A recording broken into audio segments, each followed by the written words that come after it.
రాజకీయంలో ఎవరిని అదృష్టం ఎలా వరిస్తుందో చెప్పలేం. ఫుల్ ఫేమస్ అయినా కూడా కొన్నిసార్లు రాజకీయ ఒడిదుడుకులు వస్తూ ఉంటాయి. అయితే అధికారంలో ఉన్నప్పుడు గుర్తింపు దక్కక, పవర్ పోయాక పార్టీలో ప్రాధాన్యత ఇవ్వక కొట్టుమిట్టాడుతున్నారు పశ్చిమ గోదావరి జిల్లాలోని ఓ మాజీ ఎమ్మెల్యే. సేనానికి ఓటమి రుచి చూపించిన ఆయన రాజకీయం నేడు అగమ్యగోచరంగా మారిందంట. భీమవరం ఎక్స్ ఎమ్మెల్యే పొలిటికల్ స్ట్రాటజీపై రాజ్ న్యూస్ స్పెషల్ ఫోకస్.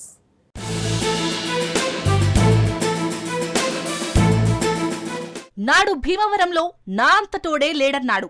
నేడు దిక్కుతోచని స్థితిలో గ్రంథి శ్రీనివాస్.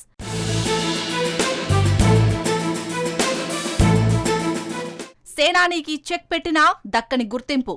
అధికార విపక్షాలకు దూరమైన మాజీ ఎమ్మెల్యే.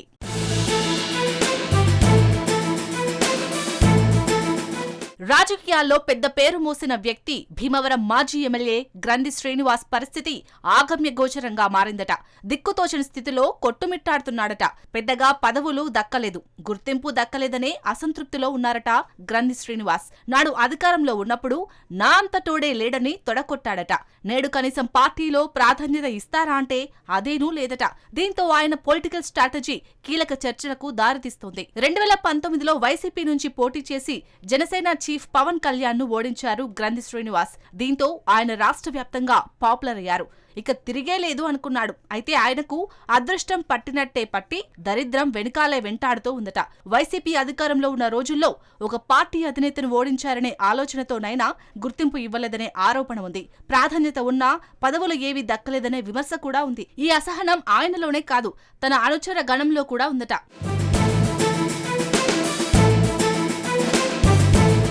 అయితే అనూహ్యంగా మొన్నటి శాసనసభ ఎన్నికల్లో గ్రంథి శ్రీనివాస్ కి వైసీపీ టికెట్ ఇచ్చింది. ఈ దఫా గెలిస్తే జగన్ మంత్రివర్గంలో గ్రంథి మినిస్టర్ అవుతారని తన అనుచరులు అనుకున్నారు. కానీ అందుకు భిన్నంగా కూటమి అధికారంలో రావడంతో గ్రంథి మంత్రి పదవి ఆశలపై నీళ్లు చల్లినట్టయింది.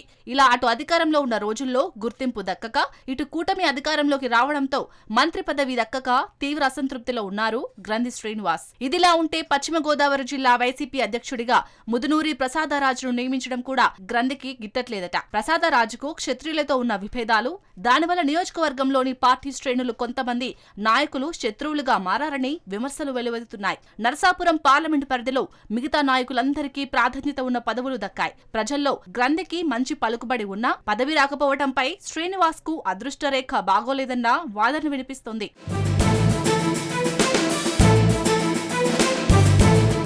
2024 ఎన్నికల్లో ఓటమి గ్రంథిని తీవ్ర మనస్తాపానికి గురిచేసిందట. పరాజయం తర్వాత నియోజకవర్గంలో పార్టీ పొలిటికల్ యాక్టివిటీస్ కి దూరంగా ఉంటూ వచ్చారట. ఈ నేపథ్యంలోనే వైసీపీ పార్టీని వీడి కూటమి నాయకులతో మంతనాలు జరిపేందుకు గ్రంథి ప్లాన్ చేశారన్న టాక్ ఆ మధ్యకాలంలో బలంగా వినిపించింది.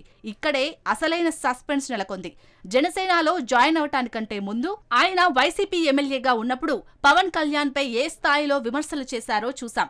అప్పట్లో పవన్ పై ఇష్టం వచ్చినట్లు నోరు పారేసుకున్నారు గ్రంథి శ్రీనివాస్. ఈ పరిస్థితుల్లో కూటమి పార్టీలో ఎలా చేరతారనేది ఆసక్తిగా మారింది. కూటమి నేతలతో సంప్రదించినప్పటికీ కూడా జనసేన గ్రంథి చేరికకు డోర్స్ క్లోజ్ చేసిందట. దీంతో అటు ఉన్న దాంట్లో ఇమడలేక మరో పార్టీలోకి వెళ్లలేక సతమతమైపోతున్నారు. ఎట్టకేలకు 2024 డిసెంబర్లో వైసీపీకి గుడ్ బై చెప్పారు. ఇదిలా ఉంటే మరోవైపు ఉరుములు లేకుండానే వర్షం వచ్చినట్లుగా ఇన్కమ్ ట్యాక్స్ అధికారులు వచ్చి గ్రంథి ఇంట్లో పడ్డారు. ఆక్వా ఎగుమతులకు సంబంధించి ట్యాక్స్ కట్టనందువల్లే రైడ్స్ జరిగాయట. గ్రంథి శ్రీనివాస్ తో పాటు ఆయన వ్యాపార భాగస్వాముల ఇళ్లలోనూ ఆఫీసుల్లోనూ రోజుల తరబడి సోదాలు చేయడం తీవ్ర చర్చకు దారితీసింది. ఈ ఐటీ రైడ్స్ వెనుక ఏదైనా రాజకీయ కోణం ఉందా అని తన అనుచరగణం చర్చించుకుంటుందట. ఐటీ రైడ్స్ సమయంలో తన పార్టీ అధినేత జగన్ కనీసం పరామర్శించలేదని, ఓదార్చే ప్రయత్నం కూడా చేయలేదని గ్రంథి శ్రీనివాస్ అసహనానికి గురయ్యారట.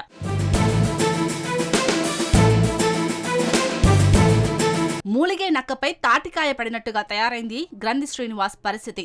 సరిగ్గా ఐటీ రైడ్స్ జరగడానికి ముందే గ్రంథి శ్రీనివాస్ ఎమ్మెల్యేగా ఉన్న కాలంలో భూసేకరణపై జిల్లా కలెక్టర్ నాగరాణికి ఫిర్యాదు వచ్చిందట. దీనిపై విచారణ చేపట్టాలని ప్రభుత్వ వర్గాల నుంచి ఆదేశాలు వచ్చాయి. భూముల మార్కెట్ రేట్ కన్నా ఎక్కువ చెల్లించి కొనుగోలు చేశారని, దీంతో గ్రంథి శ్రీనివాస్ అవినీతికి పాల్పడ్డారన్న ఆరోపణలు వచ్చాయి. అధికారంలో ఉన్ననాడు పదవులు దక్కగా, అధికారం పోయాక గుర్తింపు దక్కక జనసేనాని ఓడించారని కూడా ప్రాధాన్యత ఇవ్వకపోవడంతో వైసీపీకి రిజైన్ చేశారు. దీన్ని తన అనుచరులు కూడా వ్యతిరేకించారట. మొత్తం మీద భీమవరంలో కాపు సామాజిక వర్గానికి బలమైన నాయకుడిగా ఉన్నారు గ్రంథి శ్రీనివాస్. అటు కూటమిలో చేరుదామంటే డోర్స్ క్లోజ్ చేయడంతో తన రాజకీయ భవిష్యత్తుపై సందిగ్ధత నెలకొంది. ఏం ప్లాన్ చేయబోతున్నారు, ఏ పార్టీకి దగ్గరవుతారు, ఏ పార్టీలో ఇమడగలుగుతారనేది భీమవరం నియోజకవర్గాల్లో ఆసక్తి రేపుతోంది.